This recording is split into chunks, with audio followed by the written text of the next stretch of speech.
Have you ever felt like the universe is just out to get you? Like, no matter what you do, things just keep getting worse and worse? If you have, then you'll understand the story of Job. It's an ancient story, but man, does it hit close to home sometimes. So let's set the scene. In the land of Uz, there lived a man named Job. And Job wasn't just a good guy, he was the best guy. The text describes him as blameless and upright, a man who feared God and shunned evil. He was incredibly wealthy with a huge family, 7 sons and 3 daughters. He had thousands of sheep, camels, oxen, donkeys. You name it, he had it.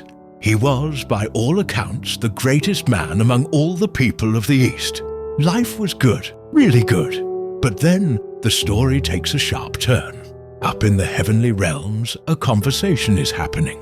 God is holding a meeting with his angelic beings, and who should show up but Satan, the accuser. God, being proud of his faithful servant, points him out. "Have you considered my servant Job?" he asks. "There is no one on earth like him. He is blameless and upright." And this is where Satan throws down the gauntlet. He scoffs. "Does Job fear God for nothing? You've put a hedge of protection around him and his household and everything he has. You've blessed the work of his hands, so his flocks and herds are spread throughout the land. But stretch out your hand and strike everything he has, and he will surely curse you to your face." Essentially, Satan's argument is that Job is only good because his life is easy. He's saying Job's faith is transactional. He's faithful because God has blessed him. Take away the blessings, and the faith will crumble. So, God agrees to the test with one condition. Satan can do whatever he wants to Job's possessions and family, but he cannot lay a hand on Job himself. And then the nightmare begins. One day, while Job's children are feasting, a messenger comes running to Job. The oxen were plowing and the donkeys were grazing nearby, and a raiding party attacked and carried them off.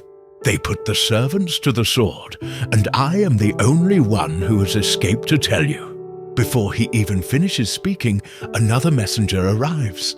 The fire of God fell from the sky and burned up the sheep and the servants, and I am the only one who has escaped to tell you. Before he finishes, a third messenger runs in. Raiders formed 3 groups, swept down on your camels and carried them off. They killed the servants, and I am the only one who has escaped to tell you. And then the final soul-crushing blow. A 4th messenger appears, his face ashen. Your sons and daughters were feasting at their oldest brother's house, when suddenly a mighty wind swept in from the desert and struck the 4 corners of the house. It collapsed on them, and they are dead. And I am the only one who has escaped to tell you. In a single day, Job loses everything. His wealth, his livelihood, and all 10 of his children. Gone just like that. How do you even process that? What do you do when your entire world is obliterated in a matter of hours? Job's reaction is one of the most powerful moments in the story. He gets up, tears his robe, and shaves his head. He falls to the ground, but instead of cursing God, he worships. He says, "Naked I came from my mother's womb, and naked I will depart. The Lord gave, and the Lord has taken away. May the name of the Lord be praised." In all this, the Bible says, Job did not sin by charging God with wrongdoing. Satan had lost the first round, but he wasn't done. He goes back to God and says, okay, but a man will give all he has for his own life. Stretch out your hand and strike his flesh and bones, and he will surely curse you to your face. So God allows the test to continue with a new rule. Satan can afflict Job's body, but he must spare his life. Satan then strikes Job with painful, agonizing sores from the soles of his feet to the crown of his head. Job is left sitting in a pile of ashes, scraping his oozing sores with a piece of broken pottery. His own wife, seeing his suffering, tells him, Are you still maintaining your integrity? Curse God and die. But Job replies, you are talking like a foolish woman.